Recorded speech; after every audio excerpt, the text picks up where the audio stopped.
Nosotros habíamos visto en la clase 3 eso que le pusimos de nombre como ascenso de las luchas o el quinquenio rojo, que son 5 años que están comprendidos entre el año 17 y el año 22.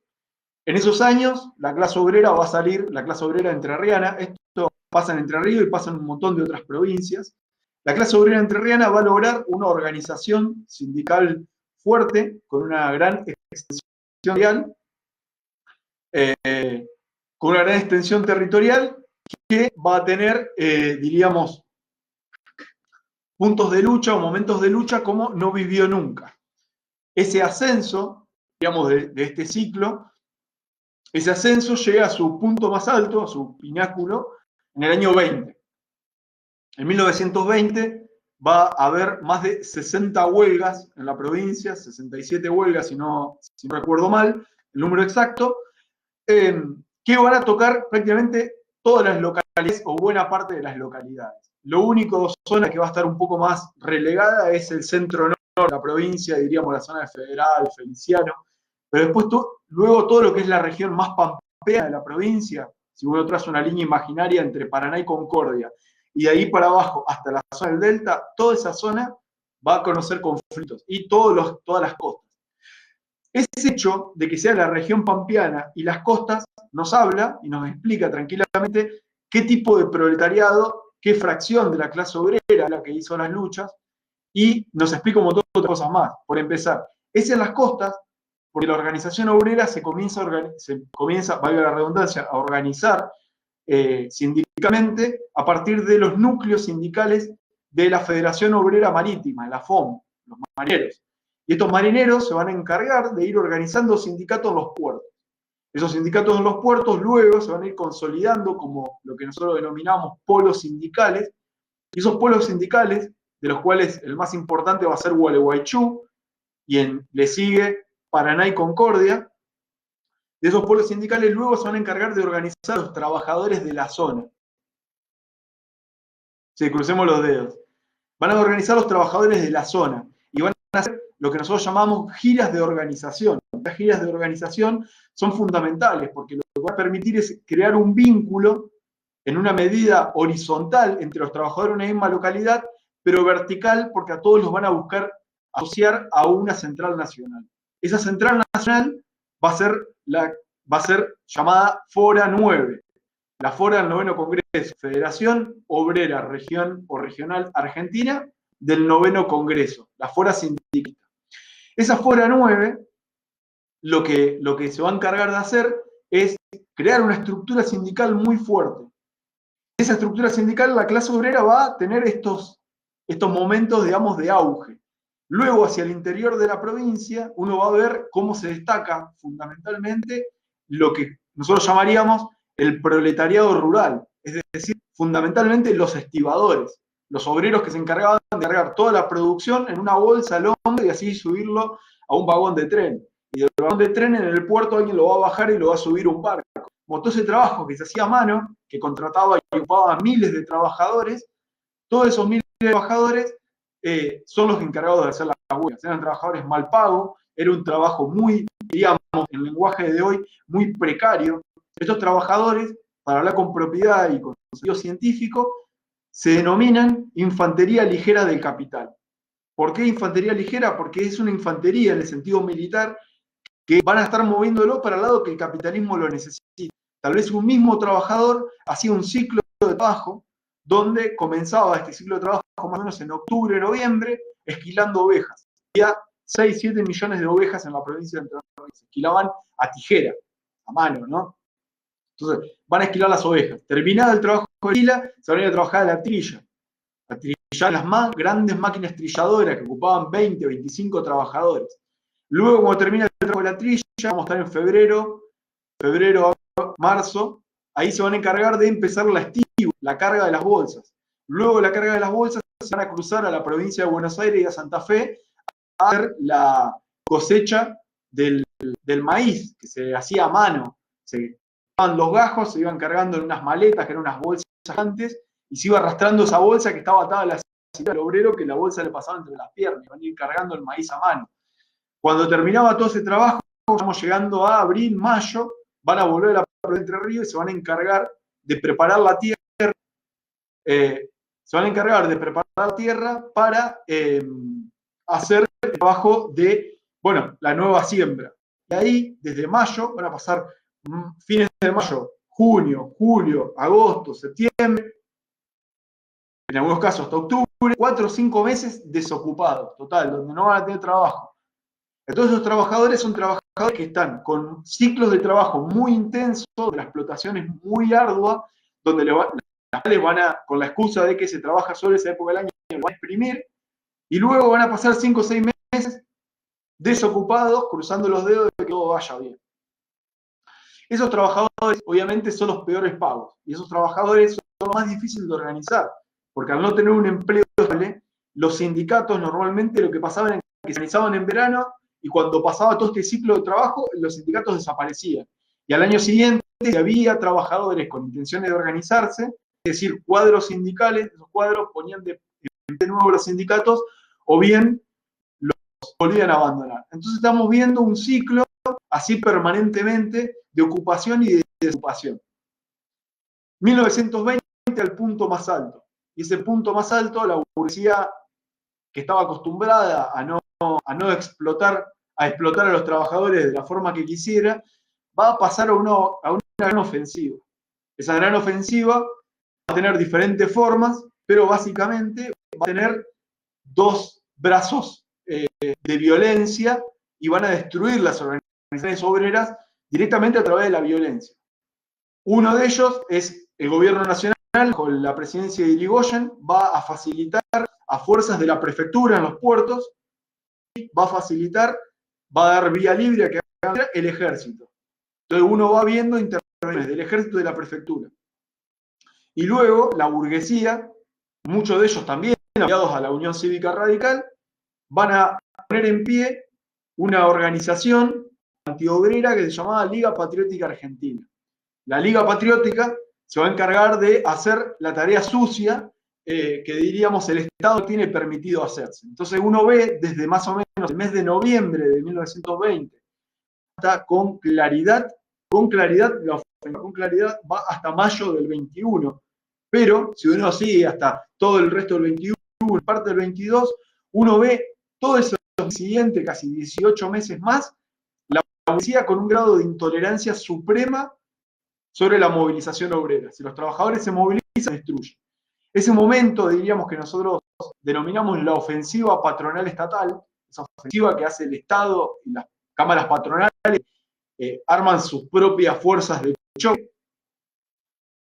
van a tener su punto más alto de represión con claridad en mayo del 21, cuando en la ciudad de Gualeguaychú, que era uno de los centros, era el centro más importante de la vida sindical de la provincia de Entre Ríos, las patronales van a hacer lo que debería llamarse la masacre de Gualeguaychú del año 21. La masacre de Gualeguaychú del año 21 fue una masacre con obreros digitada y organizada y digamos, preparada con la intención de destruir el 1 de mayo. Mañana, cuando los trabajadores de la provincia de Entre Ríos estamos recordando el 1 de mayo, lamentablemente serán muy quienes recuerden que hace 99 años la ciudad de Gualeguaychú hubo una masacre. Esto es un llamado también para que comencemos a pensar cómo vamos a conmemorar el 1 de mayo del año que viene. Porque realmente deberíamos poner en pie un acto donde realmente nos pongamos a discutir y a pensar cómo las patronales, cuando tienen que pensar en su tasa de ganancia, no hay vida humana que valga. Y esto lo digo en el contexto de la pandemia, porque también es importante recordarlo, digamos. Retomando este proceso de ofensiva patronal, uno lo ve con una claridad que prácticamente la cantidad de organizaciones obreras empieza a declinar. Y hasta el año 22, o sea, un año después de que comienza la ofensiva, la clase obrera en la provincia de Entre Ríos se reduce a una treintena de organizaciones, incluso menos, dependiendo de las localidades. Hay localidades donde la organización obrera fue barrida completamente. Un ejemplo es Villaguay, por ejemplo. En Villaguay, uno de los lugares donde hubo un choque muy fuerte entre miembros de Patriótica y obreros, con un saldo de obreros muertos, ahí prácticamente la organización obrera desaparece, prácticamente no, desaparece, no quedan los sindicatos son clausurados, se prohíbe. Entonces uno ve claramente una decisión de destruir la organización obrera, de que no existen más sindicatos. Eso, digamos, uno ve un periodo de influjo, de aumento de las luchas, claramente a partir del año 21, mediados del 21 hacia adelante, uno ve el reflujo y una caída hacia abajo. Esa caída hacia abajo recién se va a comenzar a revertir hacia el año 27. Pero antes de entrar en el año 27, yo les decía, tenemos que dar un contexto de qué es lo que fue cambiando a lo largo de la década del 20. Y que esa década del 20, esos cambios, comenzaron a gestar una crisis, que esa crisis se va a explotar con claridad en la década del 30. Con lo cual, estos cambios que yo voy a empezar a relatar a continuación, son continuados, esto no es que se viene con la crisis del 30, sino que lo continúan y profundizan la crisis. La década del 20, bueno, paro ahí y a ver si hay alguna pregunta, algo puntual. Bueno, el mundo está contento con la conexión de mi celular y que la calidad de audio es mejor y es buena. Así que, bárbaro, y va con esto. ¿Sí? Bueno, antes de ir, voy a abrir la ventana a mi gata que quería salir. Ahí está. Pobre criatura. Le decía, si no hay preguntas, no hay ninguna, veo el gringo que volvió a colgar la tarea. Bueno, lo que comienza a suceder en la provincia de Entre Ríos hacia la década del 30, con claridad, es un cierre de una coyuntura, de un modelo, diríamos, de acumulación capitalista, basado sobre todo en la incorporación de nuevas tierras, en un proceso expansivo. Este proceso que, diríamos más o menos, comenzó allá por la década de 1850, y ese proceso expansivo, ¿no? Hubo todo un arco donde desarrolló actividades agrícolas, se incorporó mano de obra traída de otros países, se proletarizó la población local, se proletarizó población traída desde afuera, se generó un abasto de mano de obra, se generaron ferrocarriles, nacieron pueblos nuevos, etcétera, etcétera. Todo aquello que vemos en la segunda clase, para quienes no lo hayan visto, pueden volver ahí. Todo ese proceso expansivo se generó sobre unas determinadas fuerzas productivas que estaban basadas fundamentalmente en la actividad agrícola ganadera, en estos ciclos de ocupación y de desocupación, la actividad ganadera en las grandes estancias, acompañado de la producción vacuna y la producción ovina, esa producción de vacas apuntada directamente a los frigoríficos, la de ovejas para la extracción de lana, y luego de esto tenemos toda una línea que es actividad agrícola. La actividad agrícola va centrada en las colonias agrícolas, colonias de las cuales es fácil hacer un repaso de todos los compañeros que están conectados en esta charla, apellidos, y uno casi se puede imaginar, si tuvo un grado de conocimiento más o menos alto, hasta de qué zona es, de qué descendencia, el tatarabuelo, de en qué colonia estaban. ¿Por qué? Porque se creó con este criterio de colonias como entes nacionales que servían para 3 o 4 cosas.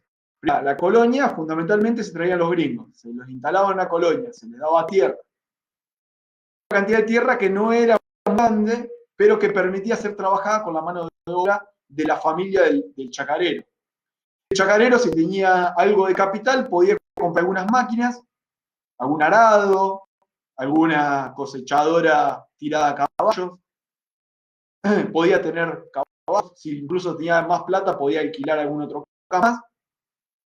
Si tenía una familia numerosa, podía ponerlos a todos a laburar, incluso en un momento que no había trabajo, los podía sacar a trabajar al lado, juntar capital para la familia, juntar esa plata como salario y convertirlo en capital para seguir invirtiendo.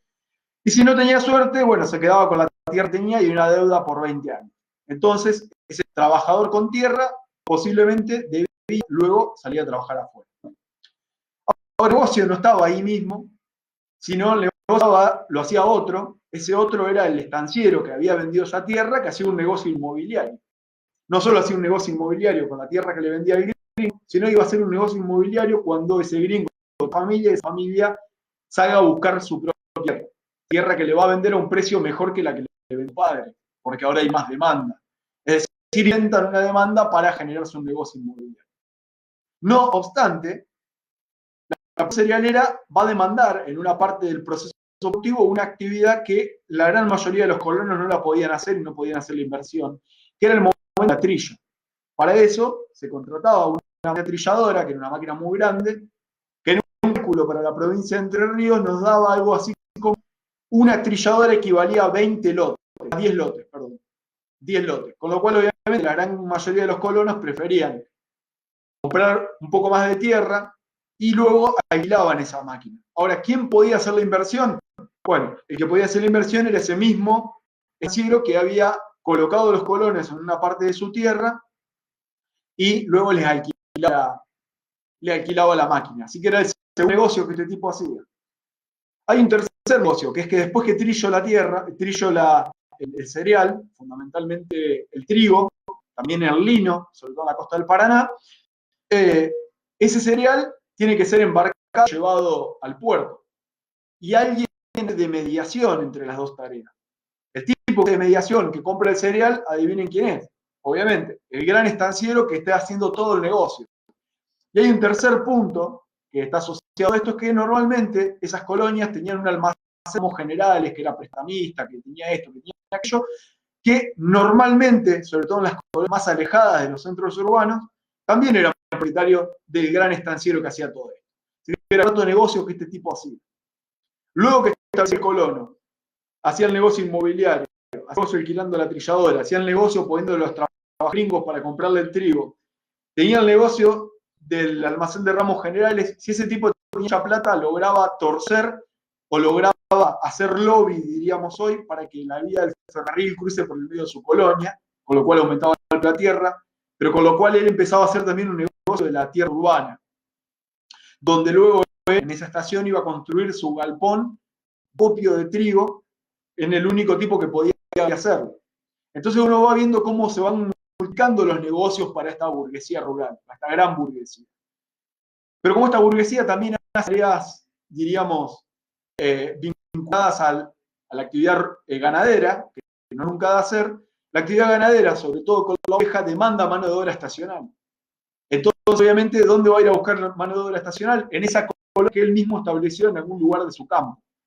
Entonces uno ve cómo todo el negocio de la colonia no es que funciona la colonia por un lado y la estancia por el otro lado, que es lo más común cuando uno lee historiografía, que es lo que escriben, describen ese circuito, como si fuesen dos cosas que están separadas. Bueno, eso no pasaba, eran dos cosas que vivían en relación mutua, como no puede de otra manera, es una totalidad social.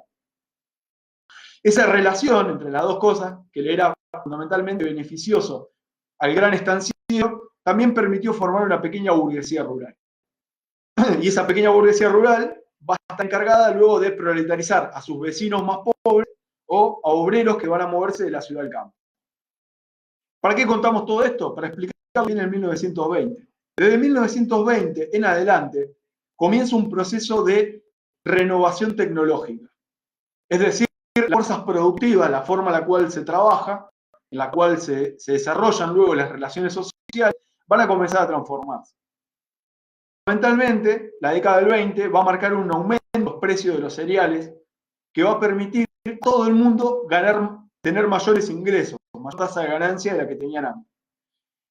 Esto, sobre todo los pequeños burgueses rurales que habían tenido esa suerte, diríamos, que yo mencioné algunos factores, que habían tenido un capital, que habían logrado explotar mejor su familia, que habían obtenido algún año alguna mejor cosecha que otro, etcétera, etcétera. Todos esos pequeños burgueses van a comenzar a comprar las nuevas maquinarias que están disponibles. Esas nuevas maquinarias disponibles, yo voy a mencionar algunas nada más, en la tarea rural eran el tractor, asociado tractor, el arado a disco, luego de eso el camión y fundamentalmente la máquina cosechadora y trilladora. Estos factores agrarios también los van a incorporar los estancieros, que van a empezar a disponer de una parte de su campo para hacer actividad agrícola. ¿Por qué? Porque ahora, para poder desarrollar el agro, no es necesario tener tanta gente. Puedo yo desarrollarlo en parte sola. Entonces vamos a empezar a ver una reconversión de algunas estancias a estancias ganaderas, a estancias cereales. Pero volvamos un poquito sobre estos nuevos implementos, esta nueva maquinaria. Con el tractor, el chacarero lo que hacía, el pequeño burgués rural lo que hacía, sacarse de encima la contratación de obreros allá por abril y mayo. Y esto permitía al tipo poder trabajar más rápido su propio campo. En relativamente poco tiempo, unos 10 días, él podía preparar sus 25 o 30 hectáreas. No solo eso, sino que de su propio campo podía incorporar más tierra, porque al pasar a usar tractores, la tierra que antes era usada para mantener los animales de trabajo, ahora van a ser usados y va a ser incorporada como tierra de trabajo. Entonces, un chacarero que tal vez producía en 25 hectáreas, ahora va a tener esas hectáreas que tenía reservadas para los animales como la tarea agrícola. No solo eso, si el tipo le iba bien, era común que con su pequeño tractor y su disco de arado se dedique él mismo, con sus hijos, a esa tarea en otros campos, es decir, a convertirse en contratista. Si le iba muy, muy, muy bien, podía incluso contratar un obrero, a alguien que haga esa tarea, y él solamente se dedica a la mediación. Es explotar a alguien para que trabaje las máquinas que él compró con la explotación de su propia familia. Es fantástico. Eso por un lado. Entonces tenemos un tractor que te aumenta la producción y que te aumenta la producción por dos vías. Por un lado porque trabajas más rápido y te ahorras los costos, y por el otro lado porque incorporás tierra que antes tenías que tener para los animales. Un aumento importante. Ese aumento importante luego, obviamente, va a permitir a este tipo tener un aumento de la producción, y algunos de ellos, algunos asocian, otros si tienen un campo suficientemente grande, compran la suya propia, compran una máquina cortadora, una cortatrilla, como se llamaba. La cortatrilla, o cosechadora, le diríamos nosotros, es una máquina bastante parecida a las cosechadoras que nosotros conocemos, que lo que hacen es 2 pasos en un solo, y fundamentalmente liquidan mucho trabajo, mucha mano de obra. ¿Cuáles son los 2 pasos? Bueno, primero que nada, cortar el cereal. Hasta ese momento, cortar el cereal se hacía más con una hoz. Un tipo con una hoz o con un machete se hacía ese trabajo. Entonces, obviamente, eso hacía que el proceso se estirara por mucho tiempo, incluso corriendo el riesgo de que coincida con una lluvia y se pierda parte de la producción. Bueno, ahora lo van a cosechar en el momento oportuno, cuando el grano está seco y cuando el clima es bueno.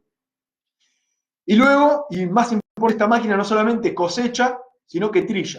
Es decir, ese proceso por el cual antes este tipo tenía erogación de plata que tenía que ir y alquilarla en otro lado, y esa máquina era costosa porque contrataba en promedio 25 personas, entre 20 y 25, eso puede variar porque muchas veces el propio chacarero ponía a su familia a trabajar y los trabajadores restantes eran los que incorporados por salario. Ese proceso queda liquidado y el propio chacarero va a hacer todo el proceso de trabajo. Él mismo va a encargarse de cosechar, de trillar y de preparar el grano, etcétera, etcétera. Con lo cual es una ganancia para él. Se ahorra salario, lo hace en el momento oportuno, corre riesgos con el clima. Y todo ese aumento de la producción y ese aumento de la ganancia le permite a muchos chacareros comprar camiones. Comienzan a aparecer los camiones.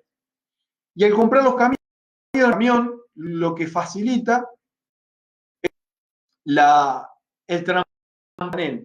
Es decir, directamente volcar el grano arriba del camión, se le ponían unas lonas, sacaban adentro de la caja del camión y el camión iba y depositaba la producción en el puerto.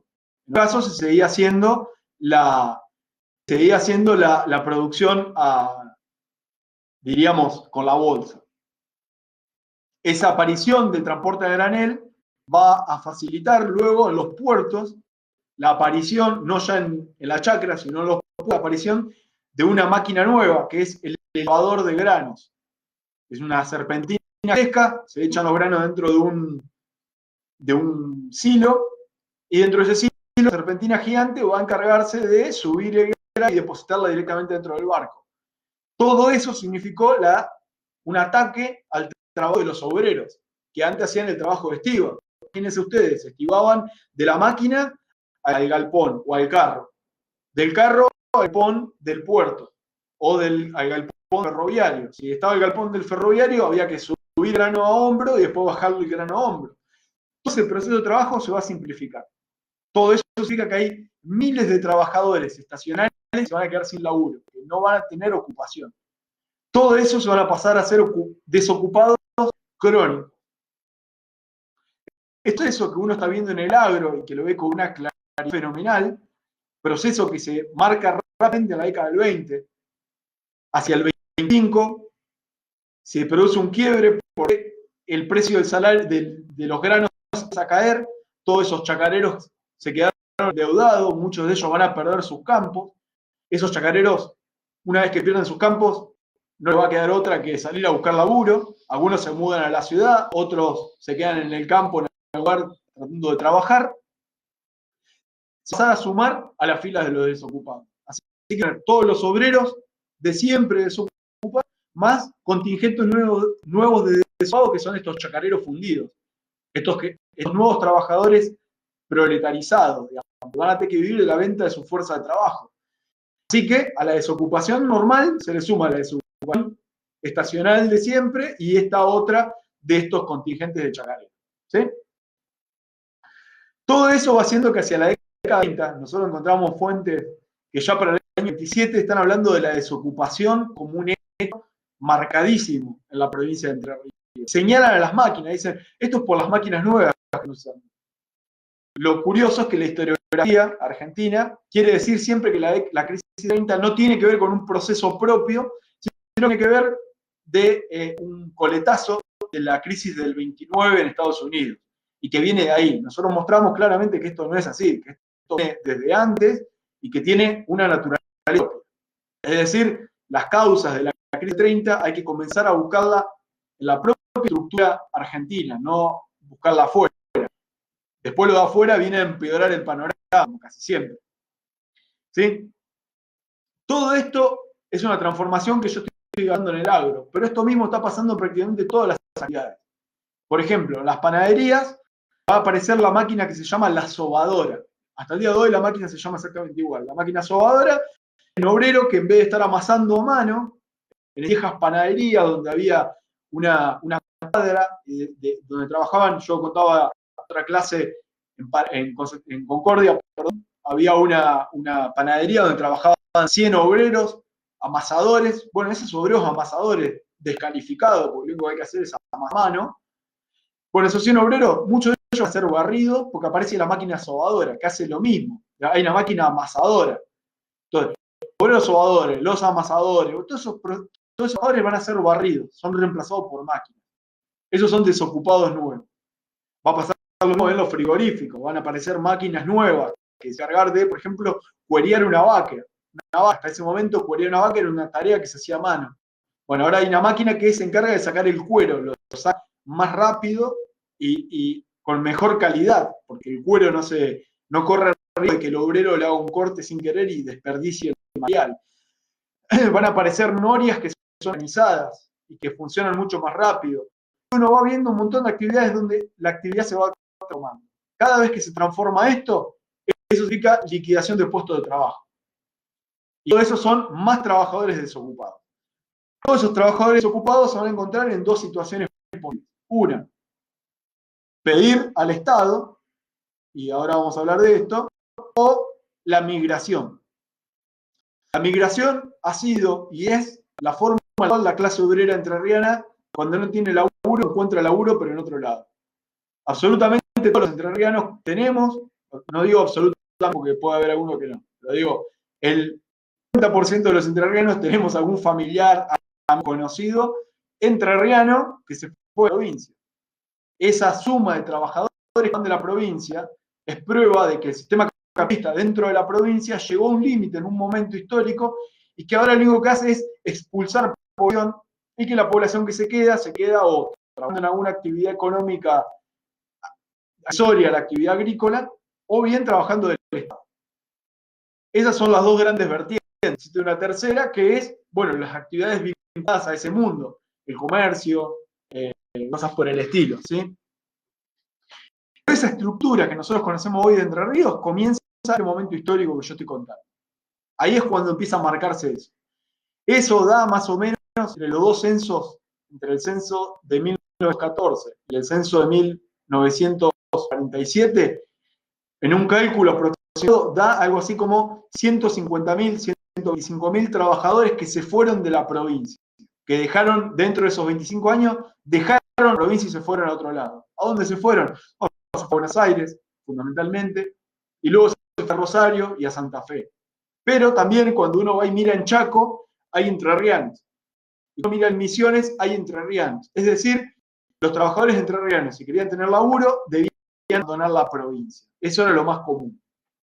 Luego el Estado va a generar, a largo, sobre todo desde la crisis, la crisis del 30 en adelante, va a generar diferentes instancias para contener a la mano de obra.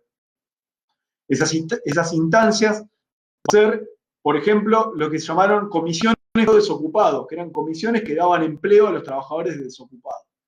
Para esas comisiones pro desocupados se va a producir un hecho curioso, si se quiere, pero que muestra los vínculos que generaba, era que si vos querías entrar a trabajar a la comisión pro desocupado, en algunos casos se daba que tenías que afiliarte al comité del partido que manejaba esa comisión pro desocupado. Entonces diríamos, el clientelismo como nosotros lo conocemos hoy, no empezó hoy, ni empezó en los 80, ni empezó con el peronismo, esto comenzó antes. Era parte de cómo la clase dominante, la burguesía argentina, construye relaciones políticas con la clase obrera. Ese proceso tuvo otros modelos, que era, por ejemplo, lo más común, crear obra pública para incorporar esa mano desocupada, y tal vez lo más, si se quiere, radical que se intentó fue la creación de colonias oficiales.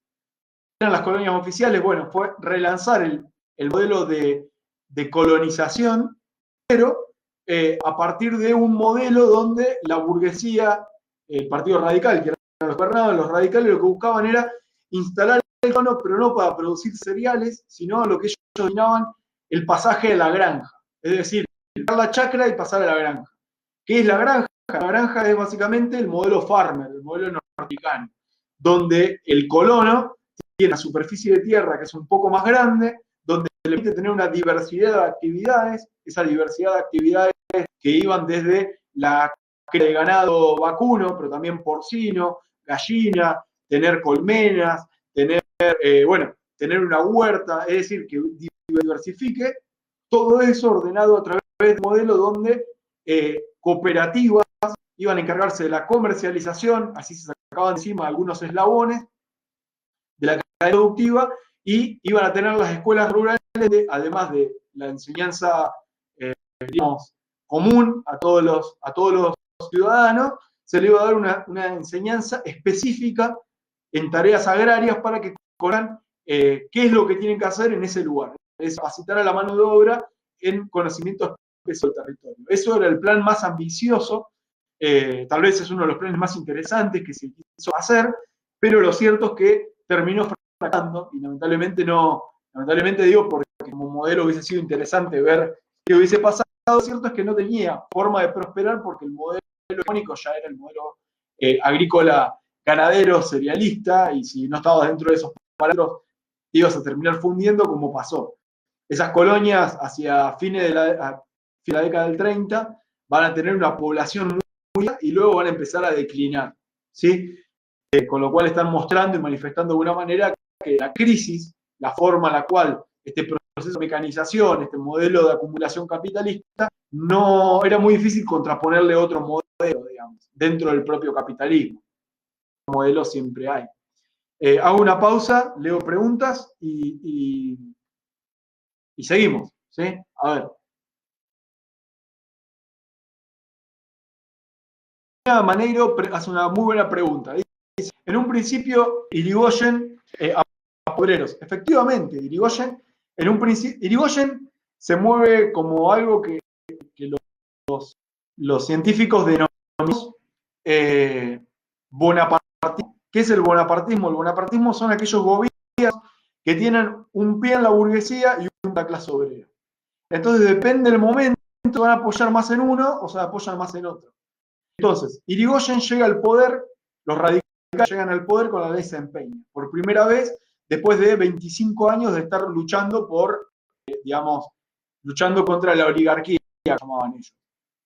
Una oligarquía que ya hablamos en un momento es difícil de definir porque Irigoyen era estanciero.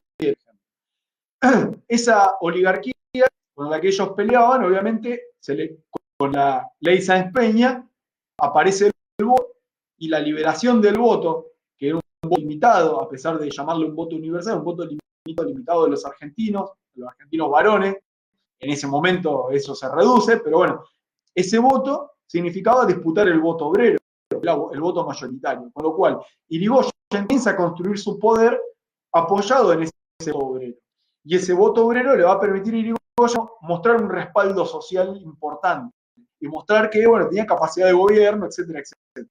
Ahora bien, todo ese proceso que Irigoyen hace apoyando al movimiento obrero, fundamentalmente a la Federación Obrera Marítima, y se ve con claridad desde la huelga de 1916 en el puerto de Buenos Aires, eso también sirvió como un respaldo del movimiento obrero. Y ese respaldo del movimiento obrero hace que el movimiento obrero crezca. Y ese crecimiento del movimiento obrero significa empezar a luchar por las reivindicaciones obreras. Y eso fue lo que generó después el ciclo de lucha siguiente. No fue solamente eso, fue uno de los factores. Entonces, en un momento Irigoyen se da cuenta que, bueno, él de alguna manera alimentó un monstruo o le sacó de la cabeza a la clase obrera y de sacarle un poco el pie de la cabeza, la clase obrera comienza a caminar hacia eran sus derechos, digamos. Es una palabra que no me gusta. Es decir, empezar a luchar por sus propias demandas. Todo ese proceso de lucha por propias demandas de la clase obrera en la ciudad de Buenos Aires tiene su punto más alto en 1919 con la Semana Trágica. Y ahí claramente se ve que Irigoyen cambia. Y además uno empieza a ver que ese reflujo que yo en Entre Ríos lo muestro con claridad en 1920, en Buenos Aires, esto comienza en el 19. Y si uno tuviese que tener una mirada más nacional del fenómeno, uno se tiene que parar en el 19. Porque en el 19 pegan fuerte en Buenos Aires, la trágica, gente, hasta el día de hoy no sabemos cuántos hubo. Y este modelo, este número que no sabemos cuánta gente hubo, que se discute entre 500 muertos o 1500 muertos, se va desarrollando luego en diferentes zonas del país de diferente manera. Jacinto Arauz, Tres Arroyos, Leones, bueno, los que yo ya mencioné, Entre Ríos, la Patagonia. La Patagonia no es una vez, la Patagonia es 2 veces. Pasa que la segunda es la que se lleva todas las miradas, que es la más violenta. Mendoza, Tucumán, Chaco tiene 2 o 3 veces la forestal. El Chaco, en realidad es el norte de Santa Fe y el sur de la provincia del Chaco. Entonces uno va viendo cómo Irigoyen, a partir del 19 en adelante, cambia la estrategia de vinculación. Eso lo cambia de tal manera que en un principio es directamente violencia, luego es tratar de mesurar qué deja hacer y qué no deja hacer, pero en junio 21 la clase obrera argentina logra hacer una huelga general justamente por los sucesos de la Patagonia, y esa huelga general termina con toda la dirección de la Fora 9, la Fora sindicalista, la Fora que discutíamos en aquella clase 3, discutíamos si era reformista, si no era reformista, o qué carácter de reformismo tenía. Bueno, todos esos tipos terminan todos presos en la de Martín García. Es decir, Irigoyen tiene un viraje en su política. Ese viraje en su política directamente es descabezar al movimiento obrero. Entonces uno ve 2 Irigoyen. Ahí hay una tarea por hacer, una tarea que les adelanto, estamos discutiendo si no me voy a empezar a investigar todo ese periodo. Hay algunos trabajos hechos que se pueden ver. Ahí Joel Horowitz, Irigoyen, el movimiento popular, es un trabajo para repasar y tener una mirada por lo menos holística y por arriba de todo el fenómeno. Pero hay un trabajo para hacer, donde uno puede ir demostrando esto. Pero cuando viene Irigoyen, no nos tenemos que olvidar que acá no hay que solamente Irigoyen, hay que mirar a los gobernadores. Y cómo esos gobernadores o los que están encargados de los torneos nacionales van jugando en estos juegos. Porque la República Argentina es un juego donde el federalismo en ese sentido pesa. Y uno ve claramente que hay provincias que tienen una naturaleza y provincias que tienen otra naturaleza. En la década del 30 eso se ve con claridad, cuando uno contrasta Entre Ríos, Buenos Aires, aparecen 3 provincias completamente diferentes. Son 3 provincias diferentes, pero con 3 modelos sociales diferentes.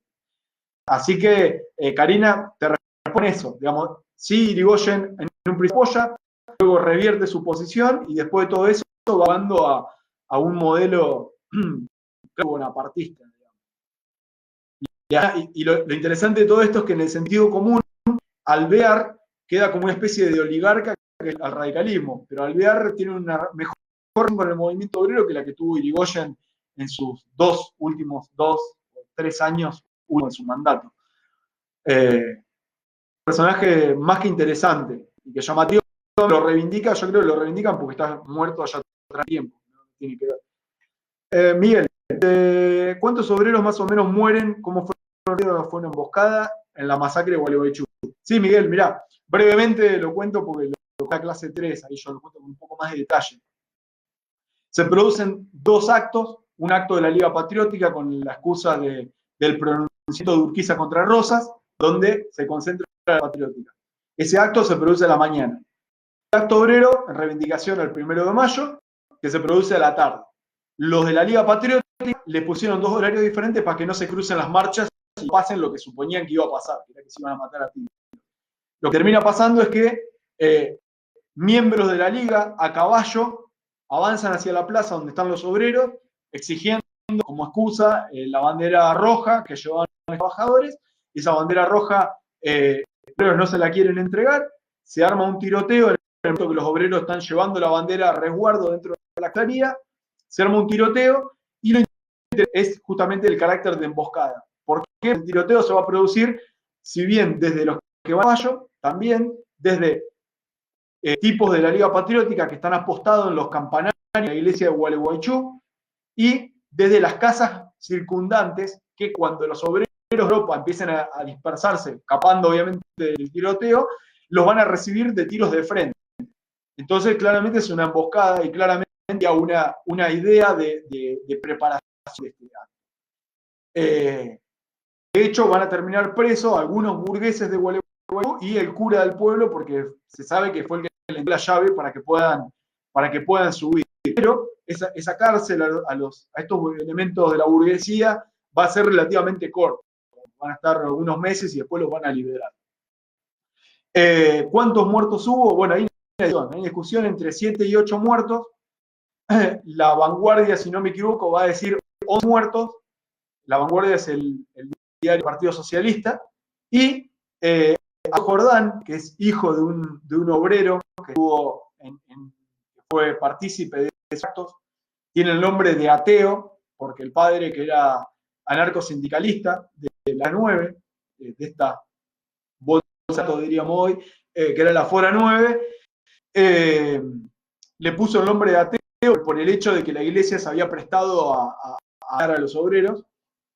El padre ateo, Ángel Jordán, hace un conteo de la cantidad de muertos y él dice que murieron en los hechos y los que fueron muriendo a lo largo del tiempo por obra de las heridas que había recibido, etcétera, etcétera, etcétera, él calculaba algo así como 30 muertos, más o menos.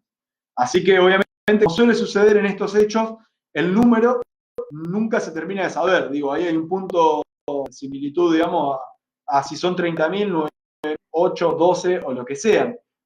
Lo concreto para los historiadores y lo concreto para los trabajadores es que más allá del número, lo importante es la enseñanza histórica. ¿Cuál es la enseñanza histórica? Y que si te movilizás demasiado, no tienen problema en matarte. Sean 8, sean 30.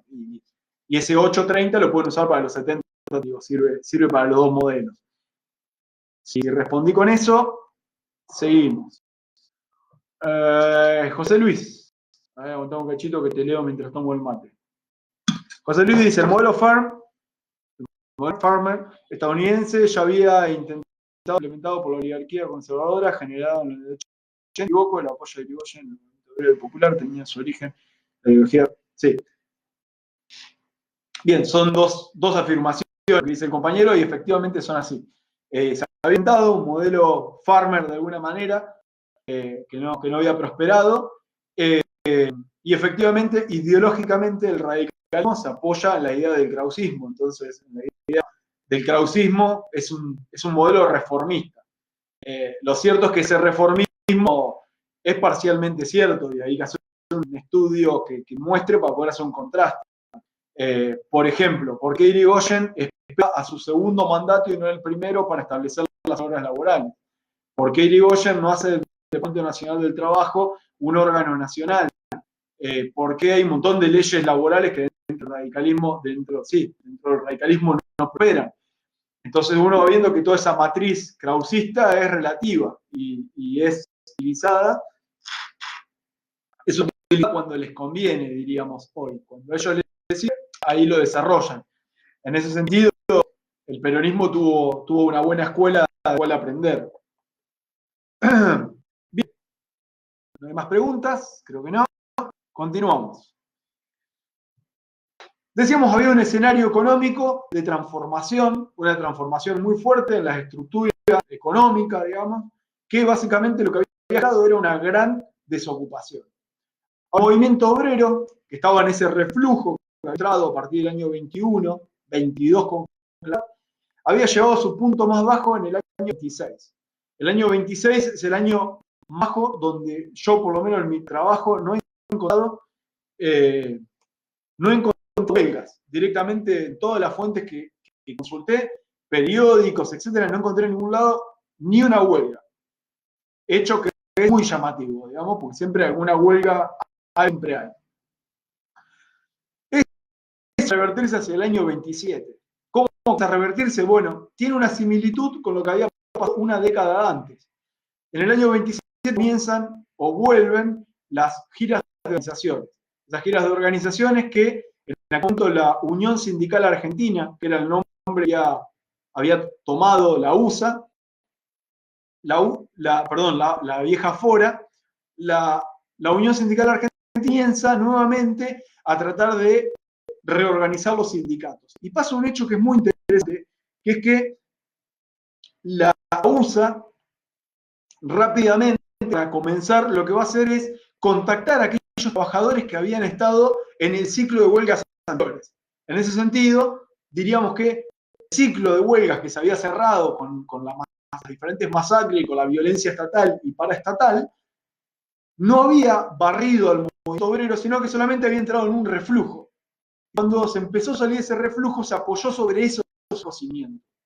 Van a ser los mismos militantes. De hecho, uno empieza a buscar los nombres, yo en un caso lo puedo hacer, otro se me hizo más difícil, empieza a encontrar en los tipos que reorganizan el movimiento obrero desde fines de la década del 20 y el 30, e incluso contra los que se van a enfrentar el peronismo en ascenso, diríamos, el golpe del 43, todo ese movimiento son obreros que habían comenzado su vida sindical mucho antes. Esa historia se le suele llamar la vieja guardia sindical. Y obviamente lo que estos tipos hacia fines de la década del 20 es salir a buscar a aquellos obreros, los viejos obreros militantes, y con esos obreros empezar a reorganizar. Ese proceso de reorganización va a mostrar rápidamente sus frutos, digamos. Rápidamente, desde el año 27 uno ve muy rápido un ascenso del movimiento obrero y ya empieza a ver cómo se organizan los sindicatos y cómo esos viejos sindicales comienzan a reorganizarse. Pero, y miren lo que fue el peso de la represión, Gualeguaychú no se logra levantar nunca más. Nunca más. De hecho, en todo el periodo que yo estudio, desde 1850 hasta el peronismo, son 90 años, uno ve, o en algún momento aparece y luego desaparece. Y prácticamente siempre queda como una localidad relegada en el movimiento obrero. Obviamente que cuando uno llega al año 27, 28, 29, la represión que había pasado solo 7, 8 años atrás, todavía está muy vivo. Y los obreros logran, de la propia localidad, la experiencia tan negativa que los obreros no logran, digamos, apuntar a sus organizaciones. Falta en Gualeguaychú se compensa rápidamente en Concepción del Uruguay. Y Concepción del Uruguay se va a convertir en el gran polo de organización nacional. Pero no solo va a ser Concepción del Uruguay, sino va a ser en la costa del Paraná la ciudad de Diamante. Diamante tiene una naturaleza diferente a Concepción. ¿Por qué? Porque Concepción del Uruguay, diríamos la costa del río Uruguay, se vincula con Buenos Aires. Y la costa del Paraná se vincula con Santa Fe, con la provincia de Santa Fe. Puntualmente, en el caso de Diamante, se vincula con la ciudad de Santa Fe y en menor lugar con Rosario. Y cuando uno mira ideológicamente, esos vínculos establecen las estrategias, modelos ideológicos que son correspondientes a cada una de ellas. Concepción del Uruguay va a ser la capital del sindicalismo de la provincia de Entre Ríos. Y Diamante va a ser la capital del anarquismo. El anarquismo en el Río le había costado mucho hacer pie, estaba fundamentalmente en la ciudad de Paraná. Bueno, ahora vamos a tener un anarquismo con otra naturaleza, con otra forma de militancia en Diamante. Esos dos polos, de Diamante y de Concepción del Uruguay, están en una especie, diríamos, de competencia, pero competencia compartida, diríamos.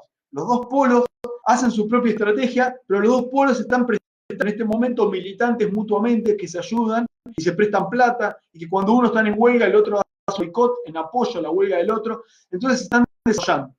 Y uno ve como una especie de confluencia, de hecho, entre dos corrientes ideológicas que tienen un montón de puntos en comunes, pero también tienen puntos y de divergencia.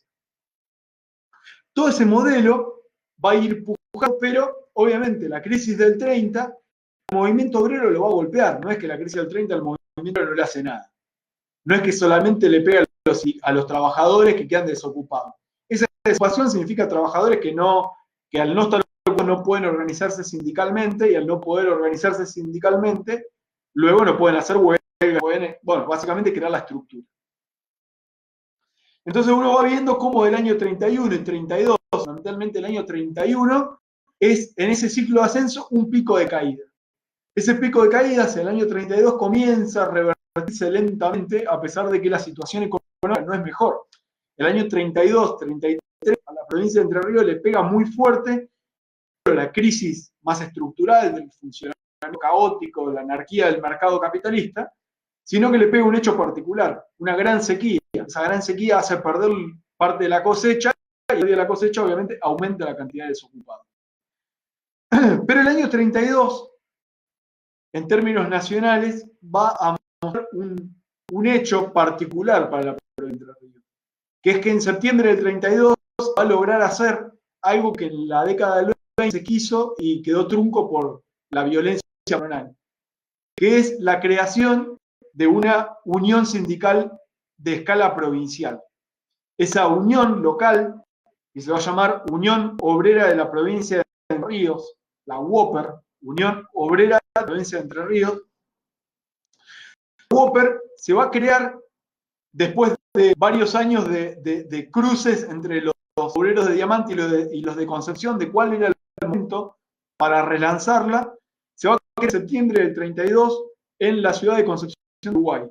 Lo van a componer inicialmente más de 30 sindicatos.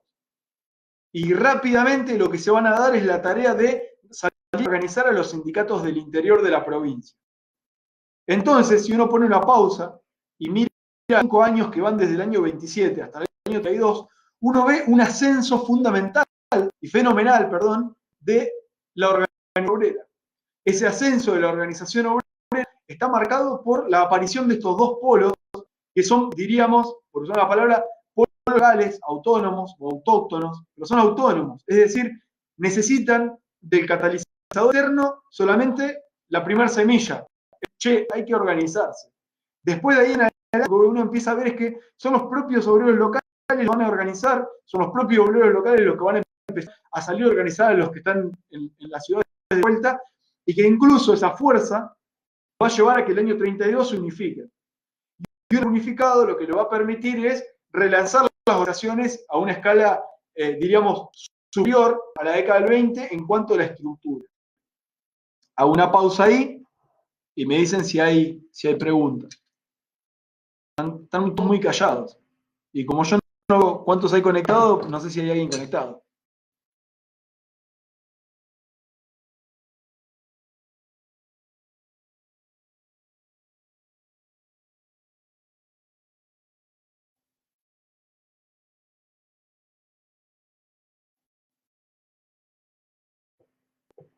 Bueno.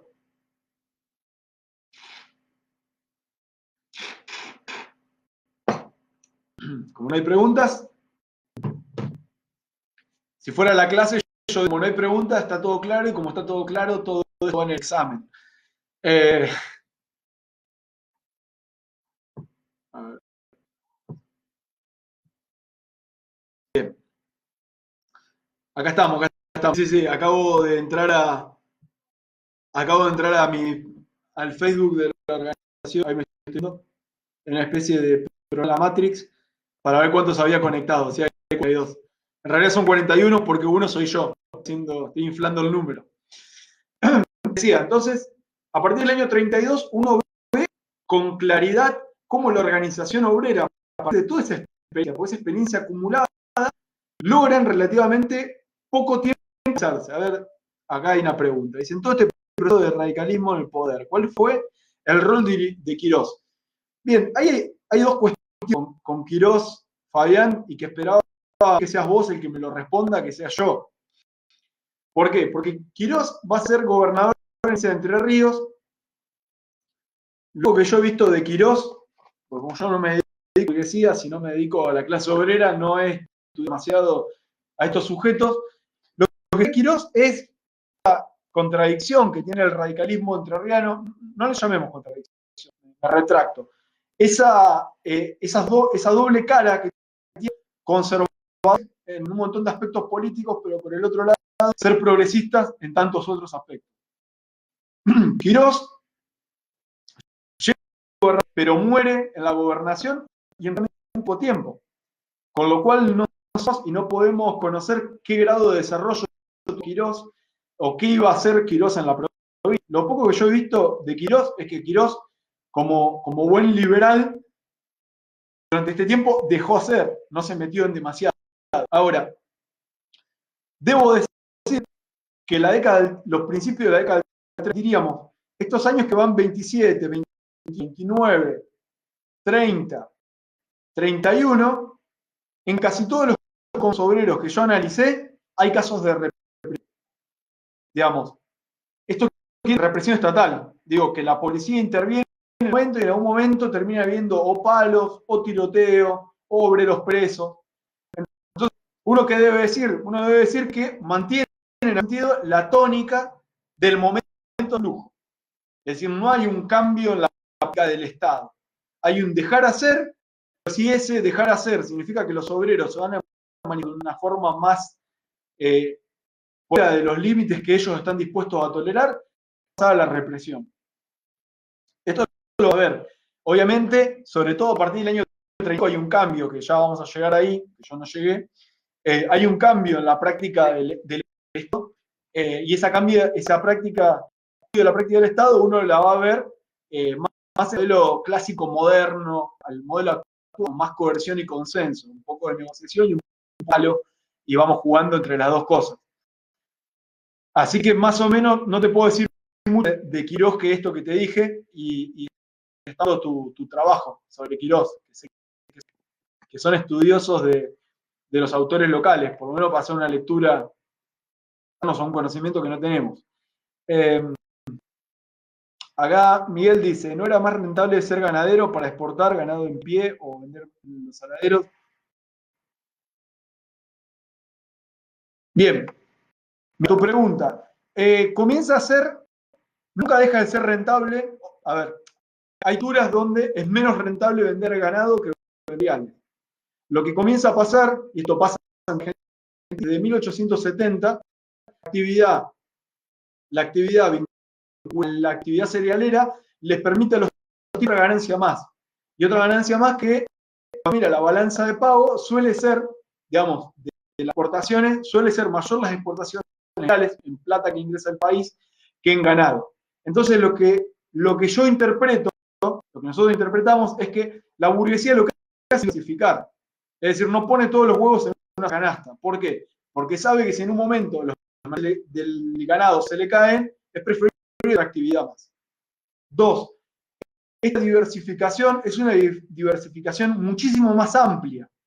¿Por qué es muchísimo más amplia? Todo esto que yo explicaba hoy. Los tipos hacen un negocio inmobiliario, se convierten en compradores y vendedores de cereales, se convierten en transportistas, alquilan máquinas trilladoras. Entonces, lo que hacen diversificar sus negocios y obviamente todo eso es ingreso. Es el momento donde la burguesía argentina disfruta, construye sus grandes chalets, cuando la burguesía argentina es la época literalmente de la manteca al techo, digamos. Los tipos se van a Francia a jugar a ver quién deja un poco de pan pegado en el techo con manteca. Es momento de tirar la plata. Es un momento donde la burguesía va a vivir sus mejores años. Y todo ese momento, hacia la década del 20, cuando los precios cerealeros aumentan, pero también en el tecnológico, se juntan la sed y el agua, se juntan donde permite un cambio en las fuerzas productivas. Y ese cambio de las fuerzas productivas también es desarmar todo ese propio mundo que habían creado y que si uno piensa, la década del 20 tiene 40 años, hace 40 años que estos tipos vienen haciendo eso. Con lo cual, digamos, es un modelo más complejo, digamos, que le permitió más cosas. Bueno, gracias a los compañeros que me dicen cuántos.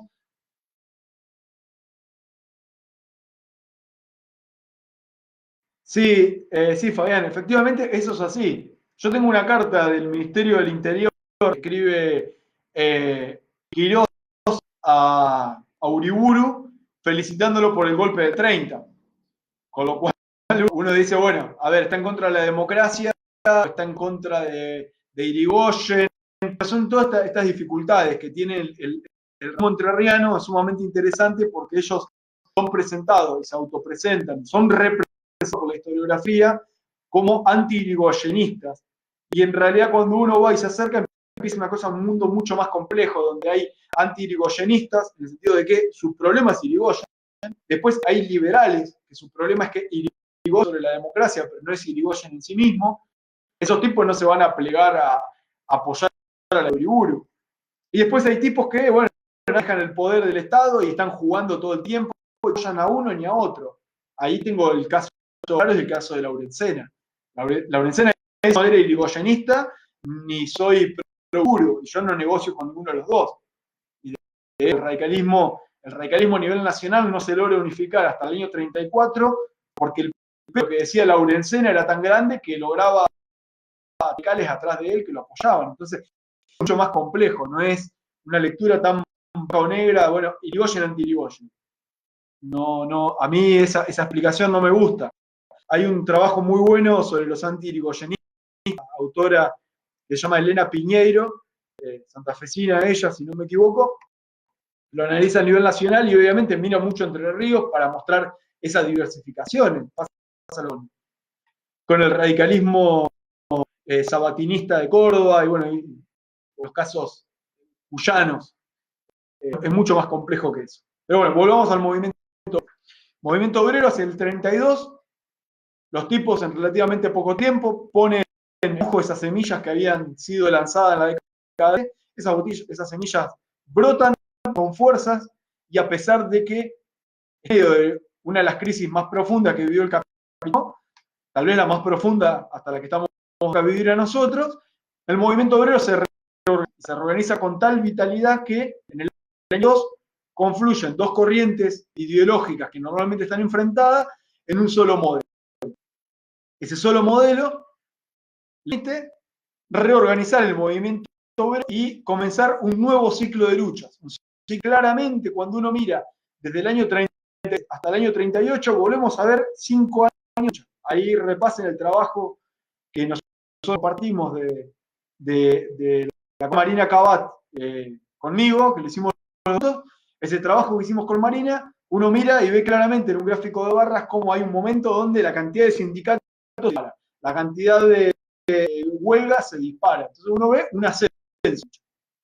Ese ascenso de las luchas, nuevo ciclo de luchas, va a tener su punto más alto en el 35. Pero el 35, lamentablemente para la clase obrera entrerriana, se va a vivir una crisis. Esa crisis está dada porque los obreros que pertenecían al núcleo de la Federación Obrera Comarcal de Diamante, a la FOC, estos obreros que estaban más bien en Diamante, que eran anarquistas y que los sindicatos los creaban bajo parámetros anarquistas, con lógica de organización y su lógica de lucha y su programa de lucha, comienzan a fines del 34 y son descubiertos en el 35, los descubren queriendo crear una propia organización sindical provincial, pero que rompa con los de Uruguay. Me explico de vuelta. Del 32 se unifican y hasta fines del 34 los anarquistas están queriendo romperlo. La estructura de los anarquistas es descubierta en el verano del 35. ¿Por qué es descubierta? Obreros de la UOPER, de la Unión Obrera Provincial, de acuerdo a un plan que habían hecho, están recorriendo la provincia, unificando los pliegues, todo el mundo pida lo mismo para poner un estándar común de vida a los trabajadores entrerrianos. Llegan a un pueblo que se llama María Grande, de Paraná, en el centro noreste de la provincia. Son que ahí estaban repartiendo volantes entre los trabajadores de Uruguay, que los acusaban de ser colaboracionistas de la CGT, de ayudar, de mandar plata. Había uno de los volantes que decía que mandaba plata a la CGT para que la CGT ese gobierno, para que el gobierno compre armas para reprimir a los otros, lo cual era obviamente una muy fuerte que se le estaba haciendo, una acusación muy fuerte. Eso es descubierto, eso va a llevar una denuncia y se va a llamar a un congreso extraordinario para tratar el problema. Ante lo que en ese congreso, que se va a producir en marzo, se le va a exigir a los trabajadores del grupo de Diamante, que no era solamente Diamante, era Crespo, toda la línea de ferroviaria, todo que está sobre la línea ferroviaria, que van de Diamante a la provincia en diagonal, son convocados y les exigen que se retracten. Disculpas y que, bueno, nada, que se retracten, básicamente. Estos diamantinos van a pedir un cuarto intermedio, discutirlo, y en realidad salen para irse. Desde entonces el movimiento obrero entrerriano se va a quebrar nuevamente. Y nuevamente va a haber dos centrales. Una anarquista, la FOSE, Federación Obrera Comarcal Entrerriana, y la UOPER, Unión Obrera Provincial de la Provincia. La UOPER en Concepción del Uruguay, la otra en Diamante. Van a estar enfrentando, van a ir a huelga. Lo primero que se va a ver es que los diamantinos, los trabajadores, van a lanzar una serie de huelgas en algunas factoreras que no habían sido organizadas en ese momento. No van a tener suerte, lamentablemente ellos van a ir a una huelga de hacheros. Es la primera huelga de hacheros de trabajadores que trabajaban en el hacha, picaban leña para hacer carbón. Estos hacheros del poblado de Hasenkamp, en el norte, también en su región, provincia, van a perder la huelga. De esa pérdida de huelga no solo que pierden, que no logran lo que ganan, sino que los mandan a echar a los trabajadores y contratan trabajadores nuevos, terminan interviniendo el departamento de trabajo, una serie de situaciones donde lamentablemente los anarquistas no logran consolidar lo que tenían, van a ir perdiendo sindicatos poco a poco.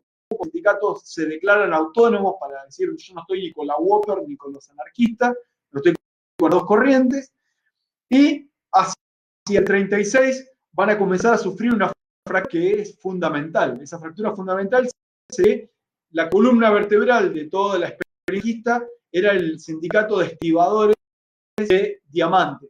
Y este sindicato de estibadores de Diamante va a tener una fractura, un grupo de obreros se van a desafiliar, y eso es en el marco de las luchas que se van a empezar a producir en verano. Esas luchas de verano son de los trabajadores de la localidad de Viale, que están pidiendo aumentos de salario. Cuando se ve esta fractura, se empieza a producir adentro de la Federación Local, la patronal dice: ahora que los de Diamante están quebrándose, nosotros no le damos a los de Viale lo que quieren. Si no le damos lo que quieren, ellos no van a encontrar apoyo, otros están quebrados. Se empieza a producir quiebre, los obreros tratan de redoblar la lucha, de mantener vigilancia sobre los galpones cerealeros donde no se pueda, para que no se pueda hacer la carga del cereal. De eso se van a producir un choque entre obreros ocupados y desocupados, digamos, los ocupados y los que están, los rompehuelgas y los trabajadores. El Estado interviene, se produce represión contra esos trabajadores, se va a encarcelar a los trabajadores en Viales, se va a encarcelar a trabajadores en Crespo que los estaban apoyando, van a viajar desde Concepción del Uruguay, a pesar de que estaban peleando, van a ir hasta ahí, van a llevar plata a los trabajadores que están en huelga para que puedan mantener la olla, para que los trabajadores puedan llevar algo de plata a la familia. Van a ser encarcelados trabajadores sindicalistas. En paralelo a eso, se van a dar una serie de choques entre los anarquistas que apoyan la huelga y los trabajadores que no quieren apoyar la huelga. Se produce un tiroteo. Ese tiroteo tiene como objetivo particularmente de la compañía Dreyfus, que era la histórica digamos, empresa cerealista que existe hasta el día de hoy, para que vea esto nuevo. Dreyfus va a hacer una denuncia, de esa denuncia los radicales van a reprimirlo a los anarquistas, a cerrar el sindicato, van a meter presos a sus dirigentes, y uno ve cómo en un lazo más o menos de 30 días la experiencia sindicalista anarquista va a ser reprimida de una manera fenomenal. Lo van a destruir de tal manera que el local les levantan la clausura, los tipos tienen que dar toda la experiencia sindicalista, no es solamente una experiencia, digamos, sindical, sino sindical, cultural. Bueno, como hemos hablado, los anarquistas tienen esta política amplia, digamos, a la hora de pensar la intervención política. Van a tratar el sindicato y tratar de mantenerlo de alguna manera en uno de sus locales culturales, en su biblioteca, pero obviamente nunca levantar la cabeza porque siempre la patrona cuenta de vuelta con el poder del Estado. Entonces ahí uno ve de nuevo cómo los radicales comienzan una política de represión, es decir, cuando el movimiento obrero excede límites que ellos están a tolerar, los van a quebrar. Pero no va a ser la única política de los radicales. Los radicales también, desde el año 36, en el punto más alto de la conflictividad de este ciclo de luchas, que ni como es en cantidad de luchas, ni por asomo lucha de la década del 20, pero es un punto alto. En ese punto alto, los radicales van a poner a pensar, bueno, ¿qué hacemos ahora? Que el movimiento obrero está volviendo a la lucha. Entonces, se va a generar una serie de modificaciones, sobre todo de la Carta Orgánica del Departamento del Trabajo, y se va a empezar a buscar intervenir en los movimientos obreros de manera mediadora. Entonces, lo del 37 cobra más riqueza, porque muestra cómo, desde mediar, el Estado empieza a decir, bueno, en algún momento voy a mediar, y en algún momento, si sigue siendo reprimir, voy y reprimo. Y juego con las dos. Ese juego con las dos sentas genera toda una serie de relaciones más complejas. ¿Por qué? Porque uno va viendo cómo el Estado va a encontrar en un sector del obrero una predisposición a la negociación. Y por el otro lado va a encontrar un sector del movimiento obrero al cual va a ser necesario reprimir. Ahora, la represión, llega un momento, va a tener la última palabra.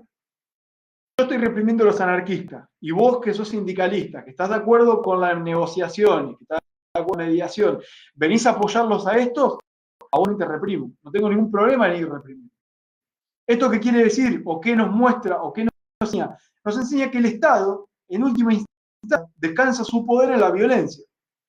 En ese momento el Estado no va a estar discutiendo tanto, bueno, es siempre bueno, a esta te la perdono. No, hay un límite, y al límite lo pone el Estado. Y si pasa el Estado tiene una solución común, la violencia. Paro ahí, hago alguna ronda, si hay ronda de preguntas, y nada, la excusa de tomar el mate, como ustedes saben.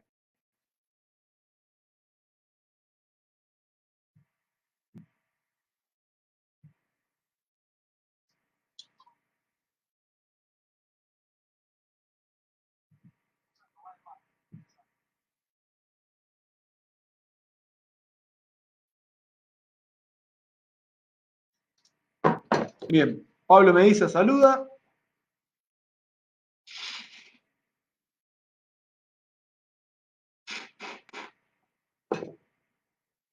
Y nada más. Bien, gente. Viendo que no hay preguntas, continúo. Que capaz que hoy sería un lujo. Parece que tenemos buen sonido, tenemos buen... Los alumnos no hacen preguntas, o están aburridos, o está todo claro. Bueno, ustedes me dirán. Continúo.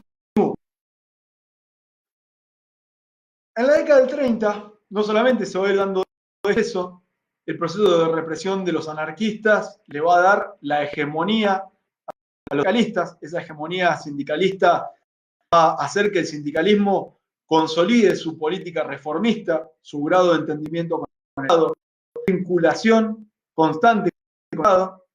A ver, ahí se cayó una pregunta tarde, antes que siga. Pablo dice, bueno, entiendo, teniendo en cuenta que el protagonismo de la década del 30, ¿qué rol tuvo la Liga en los 30? Bien, es una muy buena pregunta, Pablo. Gracias por hacerla. En la década del 30, la patriótica no desaparece, sino que la Liga Patriótica comienza a transformarse y muchos de sus miembros se disuelven en otras experiencias de la extrema derecha. Uno va a encontrar a lo largo de la década del 30 un montón de experiencias, sobre todo en la provincia de Entre Ríos, donde la derecha va a tomar formas muy radicales, sobre todo en la segunda mitad de los 30, directamente de adhesión al nazismo y al fascismo, y se van a encolumnar detrás de esas organizaciones. Algunas de ellas se llamaban la Guardia Republicana, la Guardia Cívica, fue la que tuvo más extensión. Después existía un partido que se llamaba el Partido Laborista Nacionalista, existía el Partido Nacionalista Provincial, existían muchas experiencias de nacionalismo en clave fascista, diríamos, ¿sí? La Liga Patriótica no desaparece, sino que en realidad desaparece el sello, pero la política sigue siendo la misma.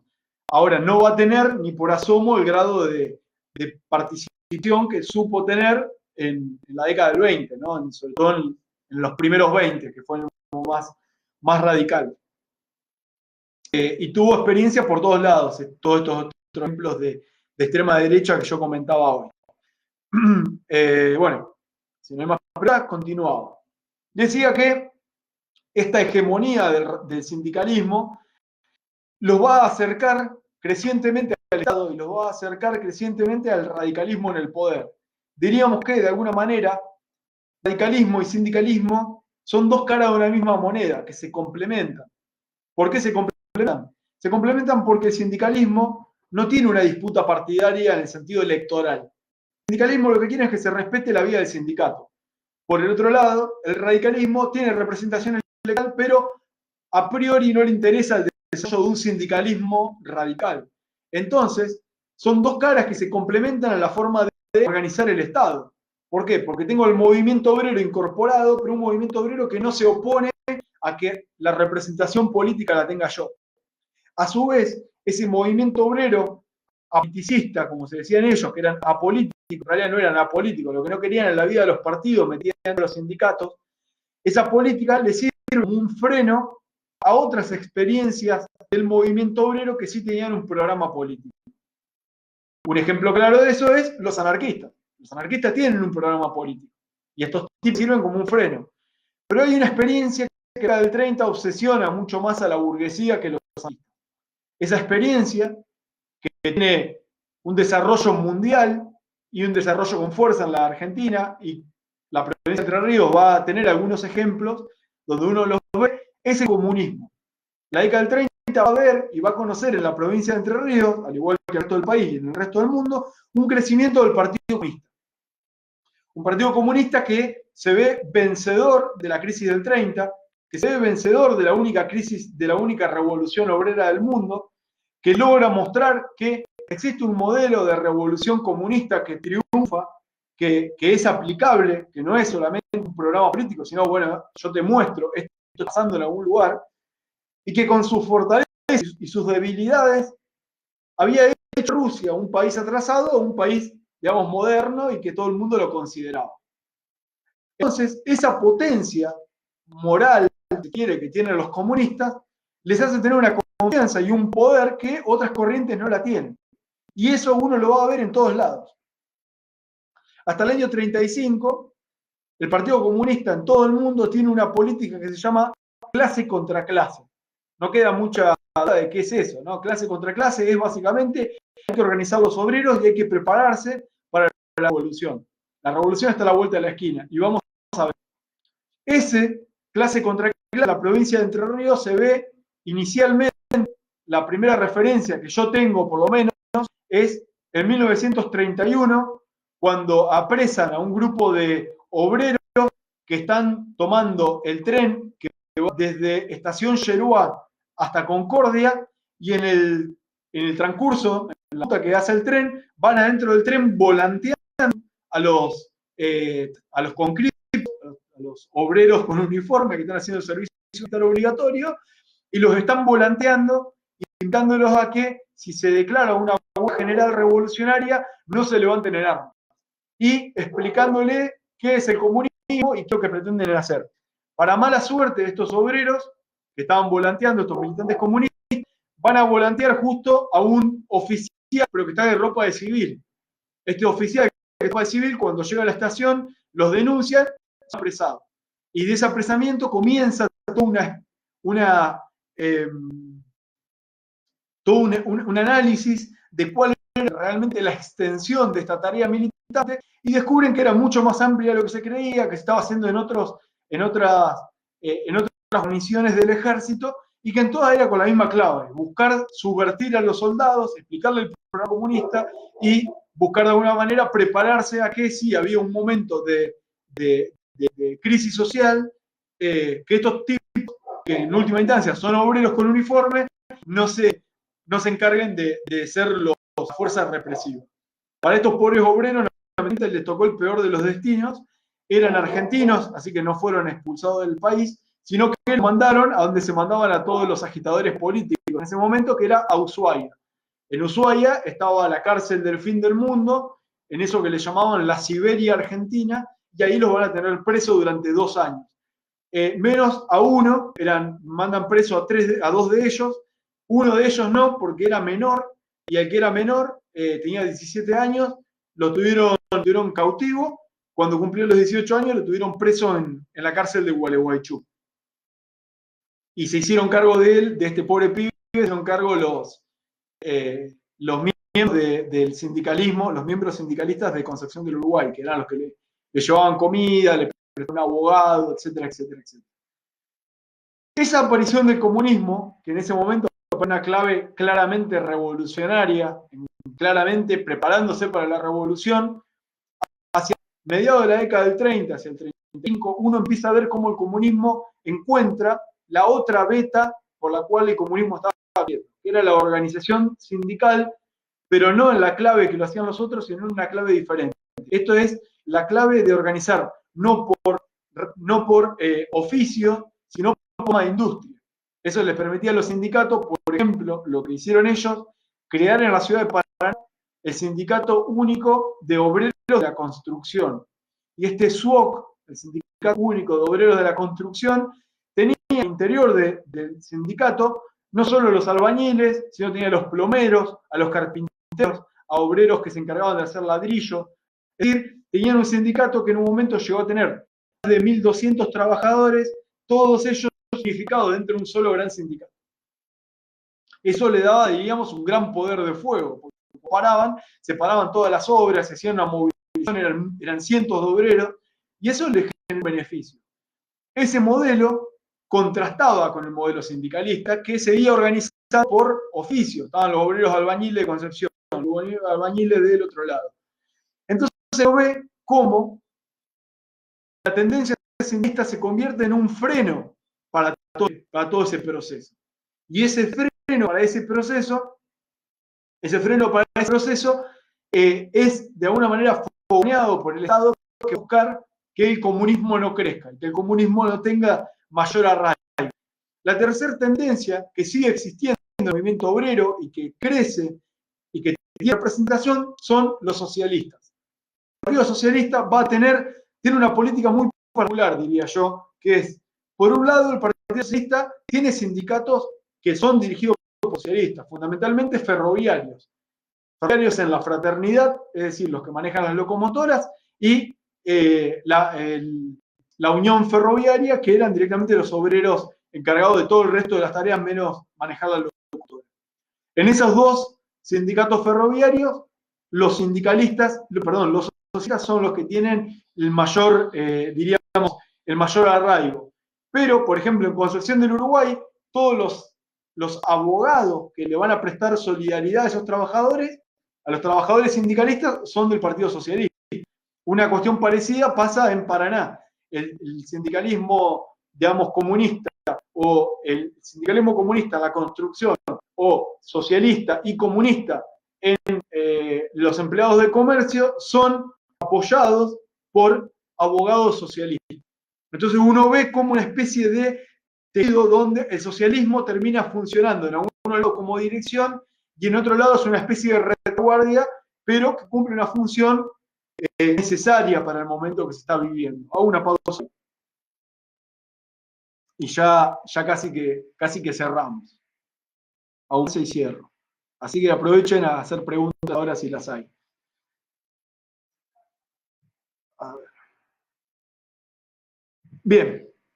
El gringo Villanova dice: Rodolfo, esos hechos de lo que los comunistas coinciden con el movimiento de Kennedy, ¿pudieron usarlo como chivo expiatorio? No, gringo, no coinciden. O por lo menos los que yo tengo contados no coinciden, no coinciden exactamente un hecho con el otro. De hecho, es un año antes.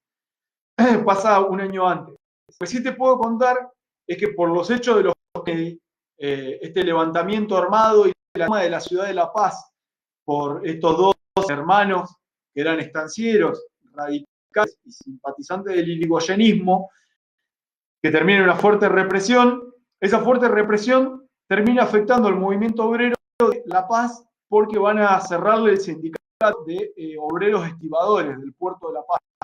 Es el único vínculo que yo encontré entre las dos cosas, con la excusa de que eran radicales. Pero no encontré que eso.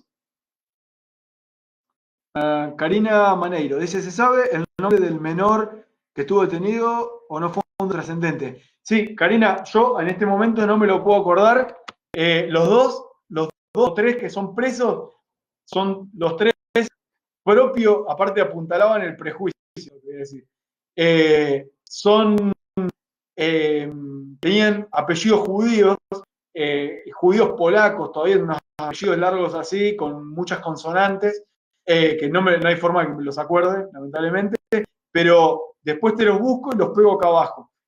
Mientras tanto, le pido a uno de mis compañeros de Relación y Revolución, hay un artículo que escribí, que salió en la revista Estudios Sociales, una revista de la Universidad Litoral de Santa Fe, que se llama Un espectro se cierra sobre Entre Ríos.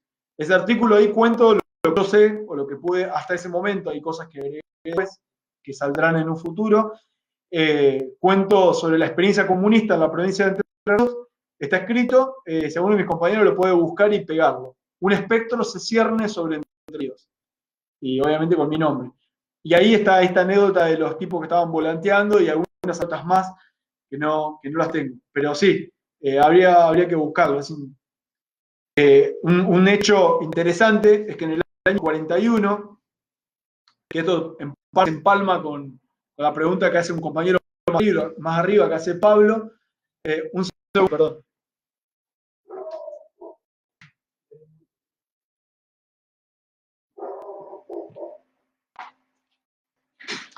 La ley de Murphy, gente, vino el verdulero.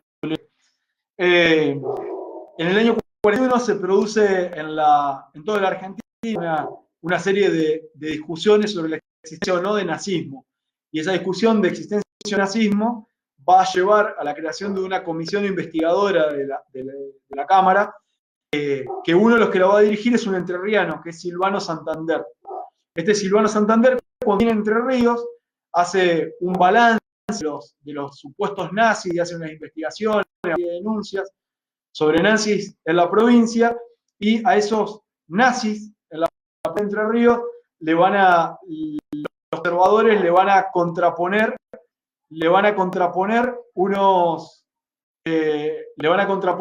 una investigación de comunistas. Y cuando uno va a los comunistas que los conservadores van a denunciar, uno se encuentra a uno de estos tipos que había sido preso en el 31, que en el 41 sigue siendo comunista.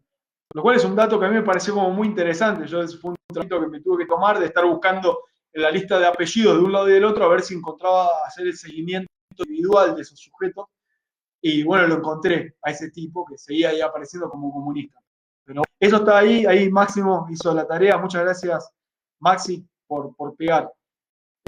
Todo esto que yo conté de los comunistas y muchísimo más, porque obviamente por la charla no lo puedo no lo puedo desarrollar, está en ese artículo que el compañero acaba de pegar.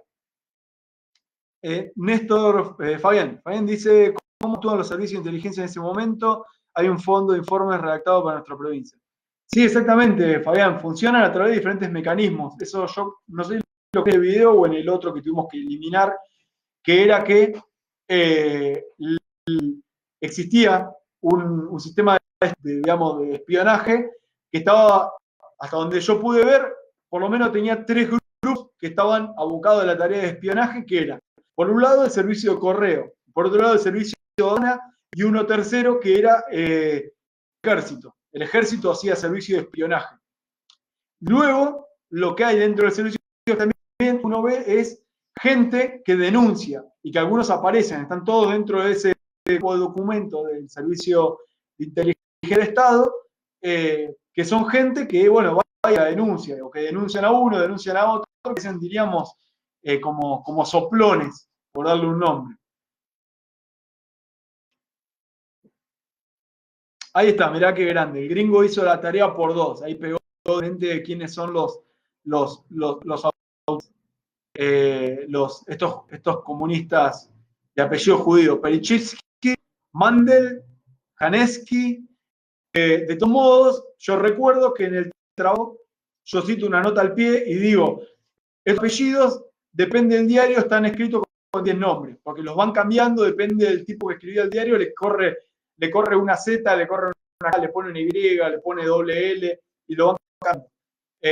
Había creo que Kametsky, me parece que en realidad era Kamet, pero bueno, no quiero redundar en esto, que es una discusión sobre los apellidos. Búsquenlo en el artículo, gente, está todo escrito. Si tienen ganas de hacer comentarios, siempre son bienvenidos. Bien. Hasta ahí vamos. Entonces, lo que uno se encuentra en la década de... Lo que uno se encuentra hacia fines de la década del 30, lo que uno se encuentra hacia fines de la década del 30 es un movimiento obrero que existe como motor de poder, que es considerado el poder por los radicales. Estos radicales que gobiernan la provincia desde la época de la ley Sáenz Peña, comienzan a tejer alianzas con el movimiento obrero, una alianza tácita donde el movimiento obrero es incorporado a través de darle ocupación en cosas del Estado. Una alianza tácita es incorporado al movimiento obrero a través de un reconocimiento a su actividad, siempre y cuando su actividad no tenga un programa político revolucionario. Un Estado que incorpora y desarrolla instituciones, el Departamento de Prevención del Trabajo, para dirimir las disputas y darle ese reconocimiento al movimiento obrero. Pero un Estado que no tiene problema en usar la violencia cuando sea necesario. Ahí claramente con los comunistas pasa eso. Por el otro lado, un movimiento obrero que, si bien es hegemonizado por los sindicalistas, que son cada vez más reformistas, es, diríamos, acechado por los comunistas que quieren hacerse de eso. Comunistas que comienzan a tener sus propias experiencias sindicales y donde van a tener éxito. Pero un comunismo que no busca, a partir del 35 en adelante, no busca la revolución, sino busca la constitución de frentes populares antifascistas. Y la búsqueda de esos frentes populares antifascistas va llevando una confluencia en común de diferentes sectores. Los radicales, porque no quieren que nadie toque la democracia. Los comunistas, porque quieren oponerse a los fascistas. Los sindicalistas, porque si ganan los fascistas, van a tener, los sindicatos van a ser barridos. Entonces, a fines de la década del 30, uno ve una confluencia de esas diferentes corrientes y el pasaje a la constitución de los frentes antifascistas. Ahí le dejo una vuelta a mis compañeros para complicarle la vida. Escribí un artículo en la revista Páginas que se llaman Los frentes antifascistas y el reformismo, más o menos esas son las palabras, no me acuerdo bien el nombre del artículo ahora, donde muestra esa vinculación de los diferentes sectores un punto en común. Así que esto en común es el punto que uno no tiene que perder de vista para la clase del martes que viene. que lo que tenemos es un movimiento obrero que es reformista, que se está integrando el Estado y que conforma, a pedido o de hecho, un frente antifascista. Esto lo digo, y claro, y ya se lo dejo explicado, explicitado para la clase que viene, porque esto nos permite entender la oposición al peronismo naciente, la oposición a el golpe del 43 y la oposición a Perón cuando llega al poder en el 46. Hago una pausa y leo alguna preguntita que hay acá. Acá el gringo me pega, ahí está, y bueno, fíjate que los tipos con el apellido polaco te lo juegan y te hacen lo que se les antoja. Luego tenemos al gringo Villanova, dice, ¿qué se puede aportar la acusación a Basechi de filo comunista por parte del historiador revisionista? Bien, una muy buena pregunta. Primero, a mí, perdonen que se me pasó, no le liga.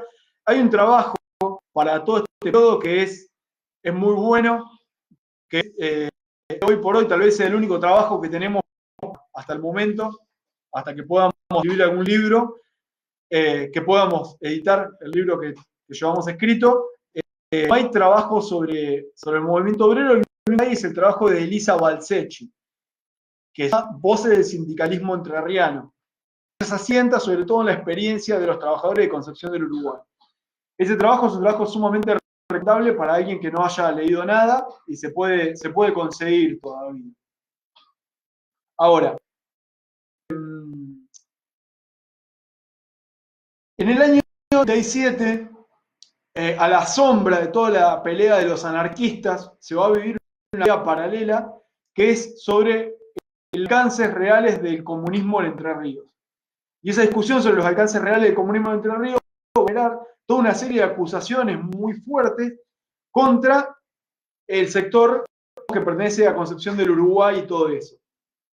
Yo eso lo estudié con cierto detalle y lo que me encontré es que obviamente ya conocía el recorrido histórico de militantes que estaban acusados de comunistas, que no son comunistas, estos tipos no son comunistas, no están vinculados comunistas, sino que son sindicalistas. Y la lógica del sindicalismo es pelear por el sindicato, porque los trabajadores tengan mejora de su salario, mejorar las condiciones, básicamente mejorar las condiciones de explotación.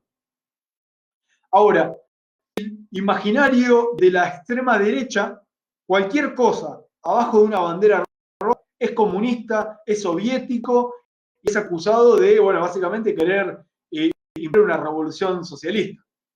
Eso no aplica con claridad, eso no aplica para el sindicalismo de Concepción del Uruguay. El sindicalismo de Concepción del Uruguay es de izquierda, sí, es de izquierda. ¿Puede aspirar al socialismo? Puede aspirar al socialismo como una cosa muy a largo plazo. Ahora, lo concreto, lo real, es que ellos tienen relaciones con los radicales, que ellos apoyan a los radicales para ellos tener poder. Ellos, cada vez menos en los documentos, hablan de la revolución. Ellos son sumamente pragmáticos en su política. Es decir, ellos son reformistas. Que un tipo que pertenece a la extrema derecha, después va a terminar dentro del peronismo, como buena parte de la extrema derecha, pero un tipo que pertenece a la extrema derecha para buscar que la provincia de Río sea intervenida por el gobierno federal, acuse de comunista a todo aquel tipo que está bajo una bandera roja, ¿puede pasar? Puede pasar. ¿Pasó? Sí, claramente pasó. No tiene ninguna base. Eso es un delirio de este tipo. Hay un periódico que pone algunos trabajos, en otros no, porque es ridículo y tan amarillista que descuenta. Un periódico que se llamaba La Voz de Entre Ríos. Y ese periódico que se llamaba La Voz de Entre Ríos, los tipos te están contando cosas, son nacionalistas, son extremistas en su nacionalismo. Estos tipos están diciendo básicamente que, no sé, que en las escuelas judías se enseña directamente, se iza la bandera roja y no se iza la bandera argentina, que el 1 de mayo se hacían amenazas de ir a matar a los burgueses, que en Crespo se quiso prender fuego hay un lugar donde están las monjas y los nacionalistas lograron impedirlo porque si no estos tipos avanzaban. Es un grado de delirio que es impresionante. Si uno solamente cuenta con esa fuente, lo que uno va a encontrar es un delirio, digamos. Pero que existía en esa realidad gente que decía eso existía. Pero bueno, digo, existe gente en nuestros días también. Les recomiendo uno de esos trabajos que los compañeros están pegando ahí, esas cosas las cito porque me parecen ridículas.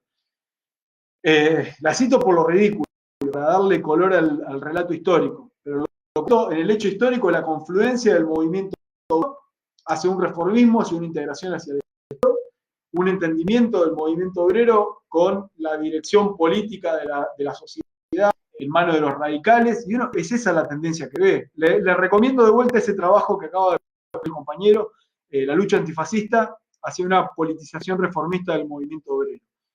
Ahí se ve bien y muestro, por lo menos en la medida de lo posible, cómo estas diferentes tendencias iban hacia ese lado y conducían hacia ese lado. A ver, compañero, dice, Miguel, existía una posibilidad. Sí, básicamente lo que vos estás preguntando es si existía la posibilidad de dividir la jornada de trabajo dentro de fuerzas productivas que había. O sea, reducir la jornada de trabajo para que todo el mundo labure. Mirá, un dato interesantísimo que, bueno, ya a esta altura no tiene ninguna vergüenza, pero que sirve para avisarle a lo de la CGT. En ese momento los trabajadores ya están empezando a pelear por las 6 horas laborales. Estamos hablando de 1930. Estamos hablando hace 90 años atrás. Digo, hace 90 años atrás, el movimiento obrero peleaba por una reducción de la jornada de trabajo. 90 años después, el movimiento obrero negocia que a los trabajadores nos bajen el salario. O sea, miren la distancia entre un movimiento obrero y el otro movimiento obrero. Lo único que tienen en común es el nombre. Y ser los mediadores en las relaciones laborales con la otra clase social. Si existía o no la posibilidad, a mí me parece arriesgado que yo te pueda dar una opinión taxativa, porque había que hacer un estudio pormenorizado de ganancia, de cantidad de maquinaria, y ver si básicamente la sociedad se está funcionando en una división de la fuerza de trabajo, de la cantidad de ocupación de la fuerza de trabajo. Eso es lo primero que yo te debería decir. La pregunta va a lo que yo opino que sí. Yo opino que sí. Porque ahí avanzás sobre la tasa de ganancia y avanzás sobre que, bueno, básicamente lo que tenés que hacer es no la jornada de trabajo, sino básicamente la socialización de los medios de producción. Y si uno socializa los medios de producción, habilita un aumento de ocupación. Sobre esa habilitación del aumento de ocupación, uno permite una programación del trabajo, y sobre esa programación del trabajo, uno permite un aumento de fuerzas de trabajo potencialmente. Había una opinión de un anarquista que estoy buscando dónde la voy a meter porque me encantó, como reflexión, decía algo así como esto: es falso que en la provincia de Entre Ríos hay sequía. Lo que pasa es que tu suerte depende de qué lado quedó tu grado. Eso efectivamente es así. Es decir, no es un problema de la sequía o no es un problema de la creciente. El problema es la propiedad privada. ¿Por qué? Porque, bueno, si a mí me delimitan y ese campo no tiene ningún arroyo, y bueno, cuando venga la época de sequía, mis vacas no tienen dónde ir agua.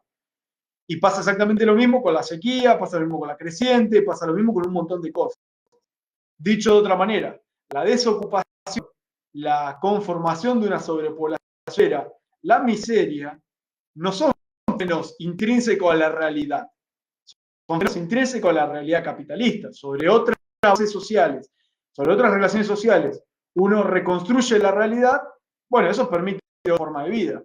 Todo el mundo trabajará menos, todo el mundo tendrá ocupación, todo el mundo va a tener que trabajar, y se hará la explotación de, digamos, la relación con la naturaleza, será de acuerdo a las necesidades de la sociedad y en un balance con no exponernos a la muerte, no exponernos a cosas que no son necesarias. Ahora, eso dentro del capitalismo, nada existe ni nada de eso va a existir, esa es la verdad. Pero ya estaríamos hablando de otro tipo de sociedad, estaríamos hablando del socialismo, estaríamos hablando de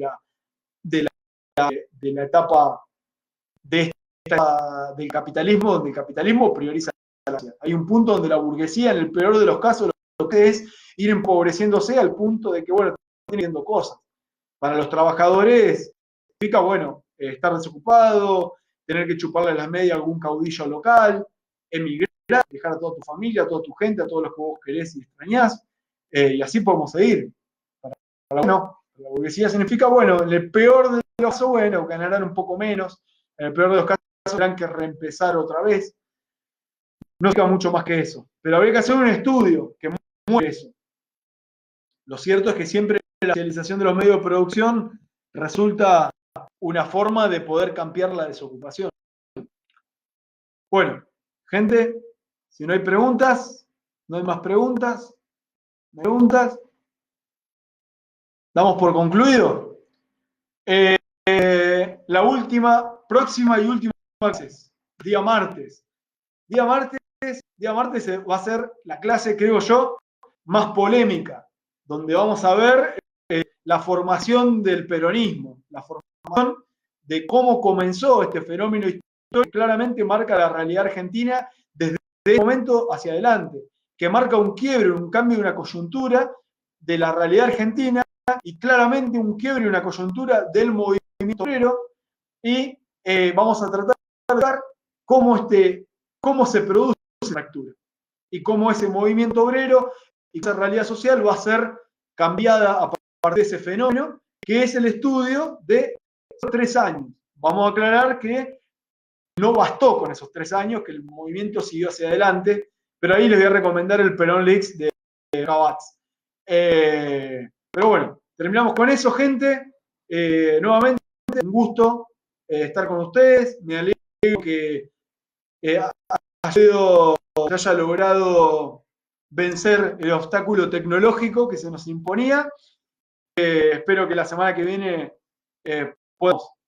podamos tener un funcionamiento igual. De vuelta siempre, gente, compartan la charla. Están todos bienvenidos, las charlas van a quedar colgadas. Página de Razón y Revolución Entre Ríos. El compañero Sandro, gracias Sandro por la parte técnica, por tratar de pasar todo esto a YouTube. No se olviden, mañana vamos a hacer un mini por el 1 de mayo en la página acá en Razón y Revolución Entre Ríos, en la página nacional, razonyrevolucion.org. Y bueno, nada, esperando los comentarios que siempre son lindos y le hacen bien al alma. Gente, nos estamos viendo, gracias por los agradecimientos. Y no tienen mucha tarea, no hay mucho para la semana que viene, eso es lo bueno. Pero les enganchó el fin de semana y eso. Bueno, buen 1 de mayo, gente.